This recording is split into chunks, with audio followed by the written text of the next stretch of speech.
Hey, it's Pastor Dan from Dexter Gospel Church. Appreciate you watching this Proverbs Practical. We're looking at the ideal, or the features of the ideal woman, and today we see her initiative and responsibility. So Proverbs 31:16, it says, "She considers a field and buys it. With the fruit of her hands she plants a vineyard." So in this verse we see a wife, actually the ideal woman, making a huge purchase. And if you've ever done any work with real estate before, you know that's a big job. As we said with the merchant ship analogy, she works not only with her hands and body, but with her mind. This verse says a lot about her capabilities and her responsibilities. We sometimes think of a submissive wife as someone without initiative or capability. Yet the very word at the beginning of this description of the ideal woman, that word virtuous, has at its heart the idea of capability. The world will sometimes push a caricature of biblical submissiveness and subordination that bears virtually no resemblance to the actual presentation of people in the Bible.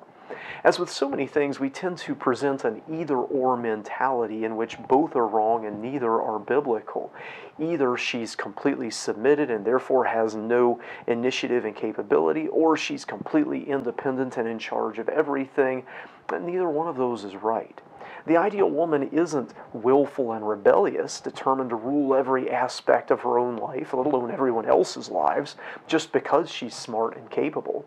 The ideal woman doesn't have to put men down, and she certainly won't put her husband down, and she doesn't have to prove she's better than everyone else or not under anyone else.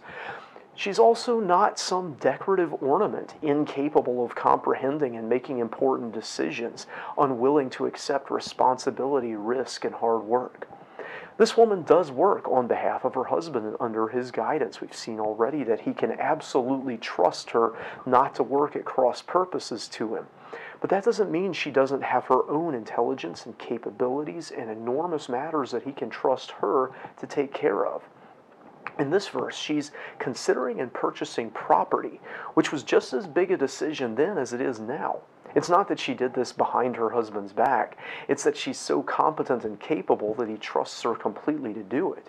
She weighs out the pros and cons. She considers the value of the field and its cost, its current use, and its use under her guidance, and she decides to make the investment.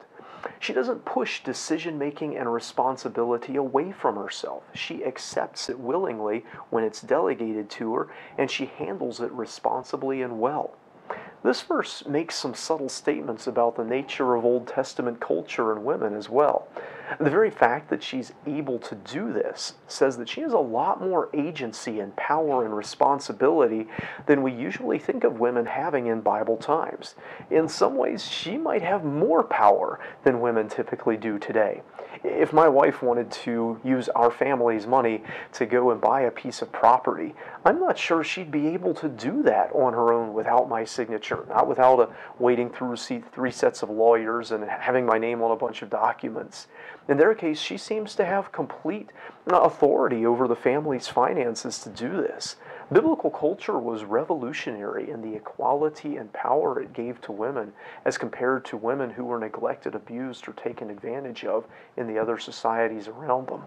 Not only does she make the purchase of the field, she also determines how it will be used. To take a simple field and turn it into a vineyard is a big step. She didn't buy a vineyard. It said she bought a field, maybe one that was used for corn or cattle or something, and she converted it into a vineyard, a difficult, lengthy, expensive process. Likely she hired experts to do it. It wasn't done with the strength of her hands in this verse, but with the fruit of her hands. The profit or savings that she'd provided for the family already allowed for this investment, one that could pay off for generations of the family to come.